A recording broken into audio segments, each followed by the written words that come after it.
അമ്മയെ തല്ലിയാലും രണ്ട് വിഭാഗം ഉണ്ടാവും. ആ അമ്മയെ തല്ലിയത് അവർക്കത് വേണ്ടിയിട്ടാണ് എന്ന് പറയുന്നവരുണ്ട്. അയ്യോ മോശം, അതുണ്ടാവും എന്തായാലും. അത് അതിന്റെ വഴിക്കങ്ങ് പോവും. ഒരുപാട് നമ്മൾ മൈൻഡ് ചെയ്യണ്ട. ഓക്കെ ചേച്ചി, മനസ്സിലായി. ഇപ്പൊ നമ്മുടെ ലൈഫിൽ ചേച്ചിക്ക് പേഴ്സണലി തോന്നുന്നുണ്ടോ ചേച്ചിയുടെ ലൈഫിൽ ഒരു തിരിച്ചടി കിട്ടാനായിട്ട് ബിഗ് ബോസ് ആയിരുന്നു ഒരു മെയിൻ കാരണം എന്ന്?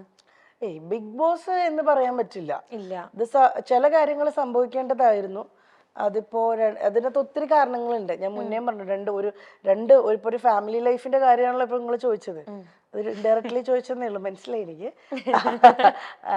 അല്ല മോളെ, അത് രണ്ടുപേരുടെയും ഭാഗത്തുനിന്നുണ്ടാകുന്ന പ്രശ്നങ്ങളും എല്ലാം കൂടെ വരുമ്പോഴാണ് അത് ഒരു വലിയ പ്രശ്നത്തിലേക്ക് പോകുന്നത്. ചിലപ്പോ അത് നമ്മൾ പലരും ഒക്കെ ഇടപെട്ട് അത് സോൾവ് ആയി പോവാറുണ്ട്. ചിലത് അങ്ങനെ ആവാറില്ല. ഈ എരുതിയിൽ എണ്ണ ഒഴിക്കുന്ന പോലെ ചിലപ്പോ അങ്ങ് ആളി കത്തും. പിന്നെ ഒരു സ്റ്റേജ് എത്തുമ്പോഴായിരിക്കും അയ്യോ ഇതൊന്നും വേണ്ടിയിരുന്നില്ല എന്നും തോന്നും. പക്ഷെ അപ്പത്തേക്കിനും ചിലപ്പോൾ സമയം കഴിഞ്ഞു പോയിട്ടുണ്ടാവും രണ്ടുപേരുടെ ഭാഗത്തു നിന്നും. പക്ഷെ ഞാൻ ഇതിനു മുന്നേ ഈ സെയിം ഇന്റർവ്യൂവിൽ ഞാൻ നിങ്ങളുടെ മൈൽ സ്റ്റോൺ മേക്കേഴ്സിന്റെ തന്നെ ഇന്റർവ്യൂവിൽ ഞാൻ പറഞ്ഞിട്ടുണ്ട്, നമ്മൾ ബ്രേക്കപ്പ് ആവുന്നത് കൊണ്ടോ ഒരാൾ നമ്മുടെ വേർപാടോ അല്ലെങ്കിൽ പിരിയുന്നത് ഇതൊന്നും പ്രശ്നമല്ല. നമുക്ക് പറ്റുന്നില്ലെങ്കിൽ നമുക്ക് വേണ്ടാന്ന് വെക്കാം. പക്ഷെ അതിൽ നിന്ന് നമ്മൾ റിക്കവർ ചെയ്ത് നമ്മൾ മുന്നേക്ക് പോവാൻ പറ്റണം. അവിടെ തന്നെ സ്റ്റക്കായി നിൽക്കുമ്പോഴായി പ്രശ്നം വരുന്നത്. ഇത് നമുക്കിത് പറയാൻ ഭയങ്കര എളുപ്പമാണ്, അനുഭവിക്കുന്നവർക്കാണ് അതിൽ നിന്ന് പുറത്തേക്ക് വരാൻ പാടി. ഇപ്പൊ ഞാനെന്നല്ല, ഞാൻ എല്ലാവരുടെ കാര്യം പറഞ്ഞതാ. പുറത്തേക്ക് ഒന്ന് വന്നാ പിന്നെ നമ്മൾ ഓക്കെയാണ്. പക്ഷെ പുറത്തേക്ക് വരാൻ ടൈം എടുക്കും. ചില ആൾക്കാർ 1 മാസം കൊണ്ട് ഓക്കെ ആവുന്നവരുണ്ട്, ചില ആൾക്കാര് 2 വർഷം 3 വർഷം.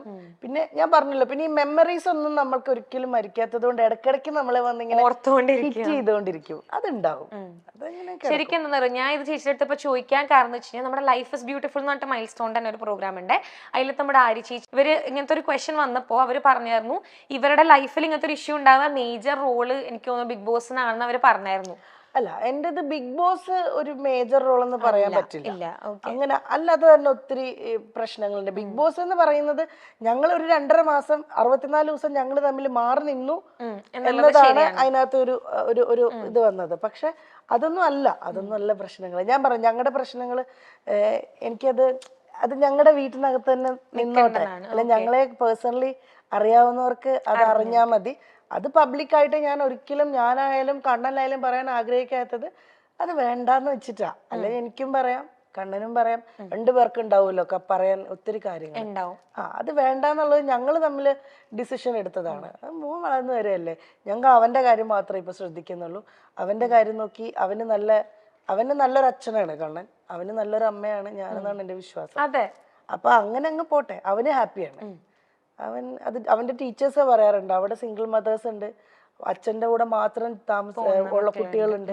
പക്ഷെ അവരെ പോലെ ഒന്നുമല്ല. അമ്പാടി ഫാദേഴ്സ് ഡേ വരുമ്പോ അമ്പാടിക്ക് അവിടെ കാർഡ്സ് ചെയ്യുമ്പോ ഈ ഫോട്ടോ ഞാൻ കൊടുത്തു വിടും, പാസ്പോർട്ട് എടുത്തിട്ട് കണ്ണന്റെ. അങ്ങനെ അവൻ എവിടെയും ഒരു പ്രശ്നം വരരുത്. അവൻ ഹാപ്പി ആയിട്ടിരിക്കണം, അത്രേ ഉള്ളൂ. അത് പുള്ളി അങ്ങനെ തന്നെയാ. എന്തായാലും മോനെ വിളിക്കും, പറ്റുന്ന പോലെയൊക്കെ വീഡിയോ കോളിൽ ചെയ്ത് സംസാരിക്കും. അവന് ഫോണുണ്ട്, അവന്റെ ഫോണിൽ വിളിക്കും. ചിലപ്പം ഈ കളിയുടെ കൂടുതൽ കൊണ്ട് ഫോൺ എടുക്കത്തില്ല, വേഗം കട്ട് ചെയ്തിട്ട് പോകും. അതിപ്പോ എന്റെ അടുത്തുനിന്ന് ഷൂട്ടിങ്ങിന് ആളിവൻ പോയാലും കിട്ടാൻ വലിയ പാടാ. ലൈനില് വലിയ നടനായി പോകും. ഇവിടുന്ന് പോയാ കഴിഞ്ഞാ ജിജിയമ്മയൊക്കെ കൊണ്ടുപോകുന്നത് എനിക്ക് ഷൂട്ടല്ല എന്തെങ്കിലും തിരക്കുണ്ടെങ്കിൽ. അപ്പത്തേക്കിനും വിളിച്ചാ വരെ പോലും ഇല്ല. പിന്നെ ആ ലോകത്തിലാ. പിന്നെ രാത്രിയിലൊക്കെ അമ്മ ഷൂട്ടിങ് ഉറക്കം വരുന്നത് ഭയങ്കര സംഭവമാണ്. ചേച്ചി പോവാറുണ്ട് അവന്റെ കൂടെ? വല്ലപ്പോഴും ഒക്കെ പോവാറുണ്ട്. പക്ഷെ കണ്ടിന്യൂസ് നിക്കത്തില്ല ഞാൻ. കാരണം ഇവനും ഇഷ്ടം ഇവന്റെ ആ സർക്കിളിൽ അങ്ങനെ നിക്കാനാ. ഞാൻ എന്റെ കുറച്ച് റെസ്ട്രിക്ഷൻ വരും. അമ്പാടി ഇവിടെ വാ, അമ്പാടി ഇവിടെ നിൽക്കി, അമ്പാടി ഇവിടെ നിൽക്കി. ഞാനില്ലെങ്കിൽ ജിജിയമ്മയുടെ അടുത്ത് കുറച്ചൊക്കെ നമ്പർ എടുക്കും. പിന്നെ ചെറുതും കൂടെ ആണല്ലോ, അപ്പൊ ഭയങ്കര കൺസേൺ കൂടെ കിട്ടണ കള്ള നിനക്ക് അല്ലേ? ഇപ്പൊ ഞാൻ ചേച്ചിയുടെ അടുത്തൊരു ക്വസ്റ്റ്യൻ ചോദിക്കുകയാണെങ്കിൽ, നമ്മുടെ പ്രൊഫഷണൽ ലൈഫിൽ ഭയങ്കരമായിട്ട് ഷൈൻ ചെയ്ത് നിൽക്കുന്ന ഒരാളാ ചേച്ചി, ഭയങ്കരമായിട്ട് എല്ലാവരും നോട്ടീസ് ചെയ്യുന്ന ഒരാളാ ചേച്ചി. ചേച്ചിക്ക് എപ്പോഴെങ്കിലും തോന്നിയിട്ടുണ്ടോ പേഴ്സണൽ ലൈഫിൽ ഒരു ഫെയിലിയർ ആയി പോയി എന്ന് തോന്നുന്നുണ്ടോ? ഇല്ലില്ല, ആ സ്റ്റേജ് കഴിഞ്ഞു മോളെ. ഞാൻ പറഞ്ഞല്ലോ, ഞാൻ പറഞ്ഞില്ലേ നേരത്തെ, എന്ത് പ്രശ്നം വന്നാലും നമ്മൾ അവിടുന്ന് തിരിച്ച് എണീറ്റ് വരിക എന്നുള്ളതാ. അങ്ങനെ തിരിച്ചിപ്പോ ഞാൻ എണീറ്റ് വന്നിട്ടുണ്ട്. പിന്നെ അത് ഫെയിലിയർ ആയിന്ന് തോന്നാൻ ഇപ്പൊ ഫാമിലി ലൈഫ് ഇല്ല എന്ന് പറയുന്ന ഒരു, ഇപ്പൊ ഹസ്ബൻഡ് വൈഫ് അങ്ങനെ ഒരു റിലേഷൻ ഇല്ല എന്നൊഴിച്ച് എൻ്റെ കൂടെ എനിക്ക് മോനുണ്ട്, എനിക്ക് ഫാമിലി എന്ന് പറയാൻ എനിക്ക് മോനുണ്ട്, എന്നെ അങ്ങനെ സ്നേഹിക്കുന്ന കുറേ സുഹൃത്തുക്കളുണ്ട്, എൻ്റെ കൂടെ കൈപിടിച്ച് നിൽക്കാൻ എന്നെ ഉറപ്പായിട്ടും എൻ്റെ ബന്ധുക്കളൊക്കെ പണ്ടത്തെക്കാളും അവരെല്ലാവരുമായിട്ട് ഞാൻ കുറെ കൂടെ അറ്റാച്ച്ഡ് ആയി. ഇപ്പോൾ ബിഗ് ബോസിന്റെ സമയങ്ങളിലേക്കാളും ഒക്കെ എൻ്റെ ബന്ധുക്കളെല്ലാവരുമായിട്ടും വരലുണ്ട്. എനിക്കൊരു ചേട്ടനുണ്ട്, ചേട്ടൻ്റെ പേര് ശരത് എന്നാണ്, ചേട്ടന് വൈഫ് പ്രിയ, അവർക്ക് 2 മക്കളുണ്ട്. ഒക്കെ അവർ വരും. അമ്പാടിക്ക് ഭയങ്കര ജീവനാണ്, ഭയങ്കര ഇഷ്ടമാണ് അവരെ. അപ്പൊ അങ്ങനെ എനിക്ക് ഫാമിലി എന്ന് പറഞ്ഞാൽ എനിക്ക് കുറെ പേരുണ്ട് ഇപ്പോ, സ്വന്തമായിട്ട് ബന്ധുക്കളായിട്ടും സുഹൃത്തുക്കളായിട്ടും എന്നൊക്കെ പറഞ്ഞ്. അപ്പൊ അതിനകത്ത് ഇങ്ങനെ ഒരു സംഭവം ഒഴിച്ചാൽ അപ്പൊ അതെപ്പോഴും നമുക്കുള്ളിലൊരു വിഷമമാണത്. അതൊരിക്കലും അയ്യോ ഞാൻ പരാജയപ്പെട്ടു പോയി, ഞാൻ സക്സസ്ഫുൾ ആണ്. എൻ്റെ മോനെ ഞാൻ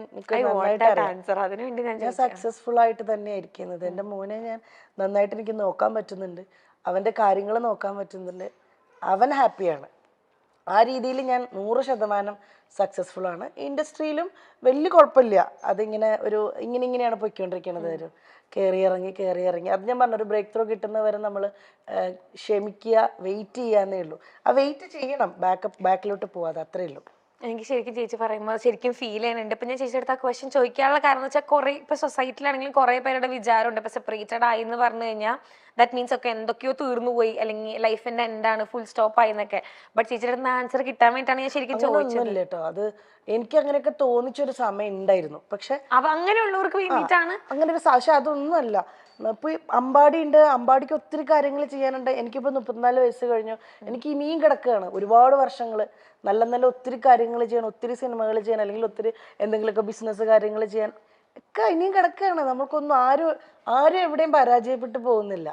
ദൈവം അനുഗ്രഹിച്ച് നമുക്ക് വേറെ അസുഖങ്ങളോ പ്രശ്നങ്ങളോ ഇല്ല. ലൈഫിൽ ഏറ്റവും വലിയ പ്രശ്നം എന്ന് വെച്ച് കഴിഞ്ഞാൽ ഭയങ്കരമായ രോഗങ്ങൾ പിടിപെടുന്നതാണ്. അതൊന്നും ഇല്ലാത്തടത്തോളം ഞാനും എൻ്റെ ഫാമിലിയും അല്ല എന്നെ ഞാനും ചുറ്റപ്പെടുന്ന ആൾക്കാരെല്ലാവരും ഹാപ്പിയാണ്. രോഗങ്ങൾ ആർക്കും വരാതിരിക്കട്ടെ, അതെ, ഹെൽത്തി ആയിട്ടിരിക്കട്ടെ. ആ രോഗങ്ങൾ വന്നാൽ അത് ക്യൂർ ആവട്ടെ, അല്ലാതെ വലിയ അസുഖങ്ങൾ വരാതിരിക്കട്ടെ. അങ്ങനെയുള്ള ആൾക്കാർ നമ്മുടെ ചുറ്റിനും ഉണ്ട്. അതൊക്കെ വെച്ച് നോക്കുമ്പം ഒത്തിരി ഭാഗ്യം ചെയ്ത ആൾക്കാരാണ് ഞാനും മോനും എൻ്റെ കൂടെ ഉള്ളവരും എല്ലാവരും. അപ്പൊ അതുകൊണ്ട് അങ്ങനെ പരാജയം എന്നൊരു സാധനം, അങ്ങനെ ഒരു തോന്നലില്ല. ഞാൻ നല്ല ഹാപ്പിയാണ്. ഞാൻ ഭയങ്കര സ്ട്രോങ് ആയിട്ടാണ് ഇപ്പൊ ഉള്ളത്. പിന്നെ സംടൈംസ് ചില ദിവസങ്ങൾ നമുക്ക് നല്ലതായിരിക്കും. എല്ലാ ദിവസവും എനിക്ക് സന്തോഷം തന്നു കഴിഞ്ഞാല് അത് ശരിയാകത്തില്ലല്ലോ. എല്ലപ്പോഴും ഒന്ന് നമുക്ക് ചില ദിവസങ്ങൾ ഭയങ്കര ഡൗൺ ആയിരിക്കും ഞാൻ. പക്ഷെ ആ ഡൗണിൽ തന്നെ നിൽക്കില്ല ഞാൻ. ഉറപ്പായിട്ട് വന്ന് ഒരു ഉച്ച വരെ ചിലപ്പോൾ ഭയങ്കര ഡൗൺ ആയിരിക്കും. ഉച്ച കഴിയുമ്പോൾ ഞാൻ ഓക്കെ ആവും. അത് ചിലപ്പോൾ അമ്പാടി വരുമ്പോഴായിരിക്കും ഞാൻ എപ്പോൾ വിഷമിച്ചാലും അമ്പാടി എപ്പോഴും ചോദിക്കും എന്നോട്, അറിയോ ഓക്കെ അമ്മ, ചോദിക്കാറുണ്ട് അമ്പാടി.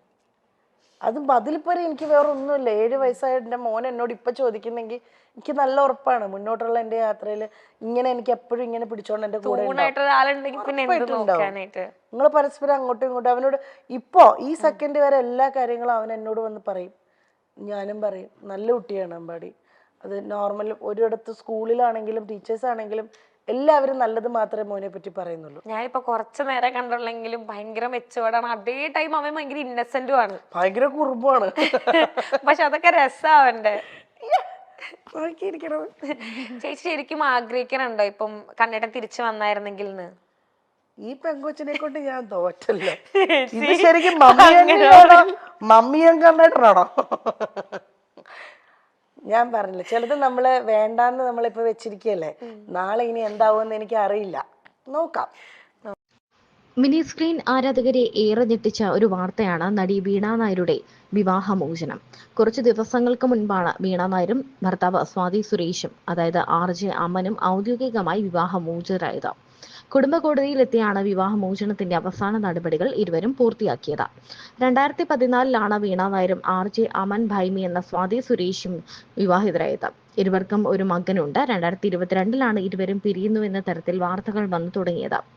പിന്നീട് തങ്ങൾ ഒരുമിച്ചല്ല എന്ന് സ്ഥിരീകരിച്ച വീണ നായർ നിയമപരമായി ബന്ധം വേർപെടുത്തിയിട്ടില്ല എന്ന് വ്യക്തമാക്കിയിരുന്നു. വേർപിരിഞ്ഞ് ജീവിക്കാൻ തുടങ്ങി 3 വർഷത്തിന് ശേഷമാണ് നിയമപരമായി ബന്ധം വേർപെടുത്തിയത്. ജീവിതത്തിൽ താൻ സന്തോഷവതിയാണെന്നും മകൻ തങ്ങൾ രണ്ടുപേർക്കുമൊപ്പം മാറി മാറി വളരുമെന്നും മുൻപ് ഒരു അഭിമുഖത്തിൽ വീണ പറഞ്ഞിരുന്നു. എന്റെ മകൻ സന്തോഷവാനാണ്. അവൻ ഞങ്ങളെ രണ്ടുപേരെയും മിസ് ചെയ്യുന്നില്ല. കണ്ണൻ വരുമ്പോൾ അവൻ അദ്ദേഹത്തിനൊപ്പം പുറത്തു പോകാറുണ്ട്. അവൻ അച്ഛന്റെ സ്നേഹം കിട്ടുന്നുണ്ട്. എനിക്കൊരമ്മയുടെ സ്നേഹം മാത്രമേ കൊടുക്കാൻ പറ്റൂ. അച്ഛന്റെ സ്നേഹം കൊടുക്കാൻ പറ്റില്ല. അത് അവൻ അദ്ദേഹത്തിലൂടെ ഇപ്പോഴും കിട്ടുന്നുണ്ട്. ഞങ്ങൾ തമ്മിലുള്ള പ്രശ്നം മാത്രമാണ്. എല്ലാവരുടെയും ജീവിതത്തിൽ എല്ലാ കാര്യത്തിനും ഒരു ഫുൾ സ്റ്റോപ്പ് ഉണ്ടാകും. അതുപോലെ ഫുൾ സ്റ്റോപ്പ് ഇക്കാര്യത്തിലും ഉണ്ടാകും. അതങ്ങനെയാണ് എന്നുള്ളത് വൈകാതെ അറിയിക്കും. ബിഗ് ബോസ് ദാമ്പത്യത്തെ ബാധിച്ചു എന്ന തരത്തിലുള്ള വാർത്തകളൊക്കെ വീണ നിഷേധിച്ചു. ഒരു ഷോ കാരണമൊന്നും തകരുന്നതല്ല ഒരു കുടുംബം. അത് കുറേ നാളുകളായുള്ള യാത്രകൾ കൊണ്ട് സംഭവിക്കുന്നതാണ്. ബിഗ് ബോസ് കാരണം തന്റെയും മഞ്ജു പത്രോസിന്റെയും ഒക്കെ കുടുംബം തകർന്നുവെന്ന് പല കമന്റുകളും കണ്ടിരുന്നു. അതങ്ങനെയല്ല എന്നും വീണ പറയുന്നു. മിനി സ്ക്രീൻ പരമ്പരകളിലൂടെ അഭിനയ ലോകത്തേക്ക് എത്തിയതാണ് വീണ നായർ. പിന്നീട് ഒരു ഹാസ്യ നടി എന്ന രീതിയിലും ശ്രദ്ധിക്കപ്പെട്ടു. പിന്നീട് സിനിമകളിലും വീണ സജീവമായി. വെള്ളിമൂങ്ങയിലെ കഥാപാത്രവും ഏറെ ശ്രദ്ധ നേടിയിരുന്നു.